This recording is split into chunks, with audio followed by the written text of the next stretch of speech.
Hi, Vestine here. Thanks for joining me today.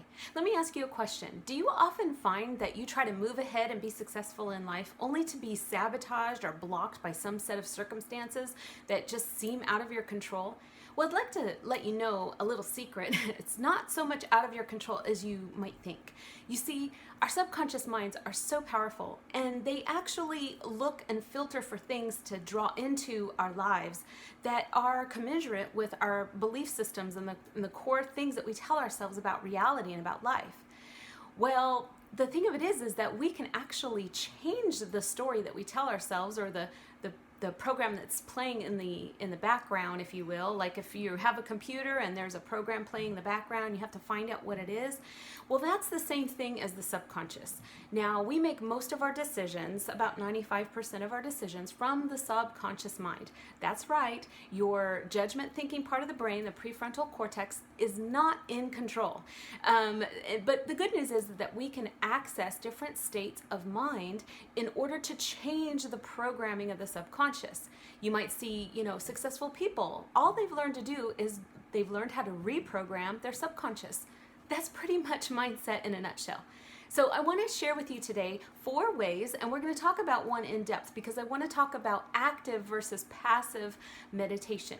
The 4 ways you can access different states of the mind are through neuro training. I talk about that in another video. Breath work, and that is one way you can access and get your mind into alpha brainwave state. Pharmacology, which I'm not dealing with, and meditation. I will be dealing with meditation. Now, I'd like to say something about the alpha brainwave state because that is what we're going to be dealing with when we talk about most meditation. But I'm going to tell you a little secret about meditation. It might not be what you think. Okay, so how we access and the alpha brainwave state is really simple. There are several ways to do it. And that will put you in a meditative type state. You can either slow down your breath, breathe in and out very slowly. You can then, you can also lift up your eyes into your eyebrows, and I talk about that in other videos as well. The Psalm 121 says, I lift up my eyes to the hills from whence cometh my help. My help comes from the Lord, maker of heaven and earth. And I find it interesting that in that psalm, the psalmist is actually looking for a solution to a problem, or he's seeking help in some way. And it's interesting because the brain is wired to have bursts of alpha brainwaves when you lift your eyes into your forehead like that. It puts you in an alpha brainwave state faster. And the other way is to just relax the body and doing some countdown exercises like from 100 to 1 or 50 to 1. And there's a process that you can train your body to go into alpha brainwave state quicker. And I'll talk about that later. Right now, I'd like to talk about meditation. Now, there are actually two different types of meditation. One is called active and one is called passive. Now, for those of you who come from a Christian faith-based background like I do, you may have been taught or imprinted on you through your upbringing, society, and teachings in the church that meditation is bad, or it comes from Eastern mysticism, or it is not good to just empty your brain. Well, I want to tell you something, that not all meditation is the same. There's passive meditation, and that is where you clear your mind of everything, okay? And we may have been taught, like, oh, that's kind of dangerous actually, because, then, evil forces could then take over your mind. Okay, which I'm not here to disagree with. I'm here to tell you that that's not the summation of meditation. Actually, there is something called active meditation, and when I explain it to you, it's going to make perfect sense.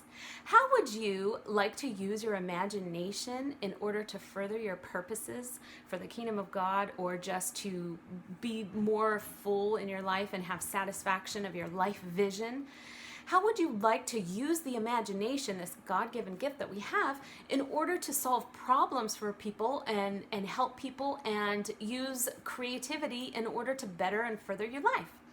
That's all active meditation is. All it is where you get into an alpha brainwave state, because the subconscious is more accessible in the alpha state.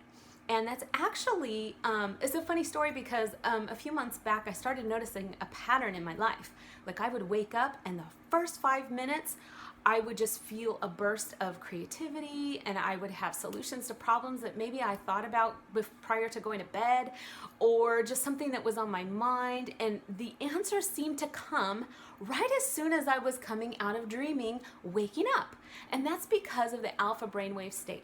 I was in alpha state, and this state is also prevalent when you're about to go to sleep at night. So that's why when you do active meditation, and I'll explain more of what that is and how you can use it, you want to be sure that you're in an alpha brainwave state, because we can access the subconscious. It's more impressionable, and you can reprogram your subconscious mind while you're in alpha brainwave state. So active meditation is merely using your imagination to reprogram your subconscious mind. That's it in a nutshell. So one of the ways that you can do is by visualizing a screen in front of you. When you close your eyes and you're doing your breathing and you're relaxing your body, I meditate lying down. I don't know about you. Some people insist on sitting up. It's just easier for me lying down. If you lie down while you meditate, that's okay, but you are probably going to have to train your body not to fall asleep, and you're going to have to be more diligent about that. But when you are getting into an alpha brainwave state, if you picture yourself in front of a huge white screen, just a white screen, okay? Not a black one like most of our TVs are today, and like our monitors, like the monitors behind me here. If you picture a white screen, and then on that screen, while your eyes are closed or you're relaxed, you can even do it with your eyes open, it's okay. You picture a red sports car. Now, did everybody picture a red sports car on their white screen? Of course you did. Now I want you to change that red sports car to some neon green color. Did you do it? Okay. That's it. That you've just used your imagination, and if you were in alpha brainwave state, you can use this to your advantage as a tool. And let me explain to you one of the ways that you do this. It's by using the meditative state to imagine the situation you want to be in. You want to make a lot of money? Then you picture yourself. You picture money coming to you. You picture yourself in a financially solvent and prosperous situation, okay? And you want to do it to the extreme, because we're all about changing circumstances. We need to change lives now, right? Time is marching on, and we need to get on this. So when you're meditating or when you're relaxed, it's very, very good for the body and the mind, your mental health, to be relaxed. And when you're in the alpha brainwave state, your subconscious is ready to take orders. That's why you imprint on it by using your imagination. And when I say use your imagination, you need to get very, very specific and descriptive with the mind. The mind loves specificity. I'm trying to say that word 5 times fast. Okay? And so you want to imagine a situation where it can even be a memory that you have where you're full of joy, or you're maybe with your children. It could be connected with your why. My children are my why. And I sometimes meditate on a memory that we had, and it just brings feelings of joy and love and peace. Okay, you want to engage those emotions. The more emotion you have, because the heart-mind-body connection is amazing, and you want to focus on what you're focusing on on your screen. You want to just live it almost, and you let those feelings of gratitude come up. You might even shed a few tears. That's okay.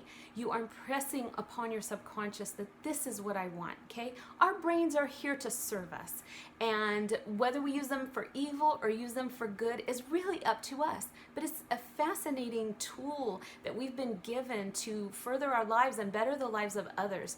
So I want you to just be aware that not all meditation is the same, and there is a way you can access the subconscious mind in order to better your circumstances in life, okay? And this is something that can be done right away. The best times to meditate, really, the way I'm talking about active meditation, are in the mornings when you first wake up. Like, don't even get out of bed. You still have that like dreamy, floaty feeling. that's actually really good and works in your favor. And also when you go to sleep at night. And there's other information that I can bring to you about active meditation, and I'll probably talk about more of that in another video. But I hope this has helped to kind of demystify things for you, and hopefully you're going to be visualizing what you want in your life. Remember, the brain goes toward what we focus on, and this is a way to focus on what you want day and night. And you're also telling your subconscious mind where you want to go and what you want it to do, and making it your servant. And so hopefully this has been helpful to you, and join me for the next video. Like and share this video if you think of somebody that might help them understand meditation a little bit better, that there are actually two different types, and the things that the active meditation is actually a powerful tool in order to be a blessing to our lives. Okay, that's it for me today, and this is me signing off, just saying be smart, be benevolent, and bless Israel. Thanks. Bye-bye.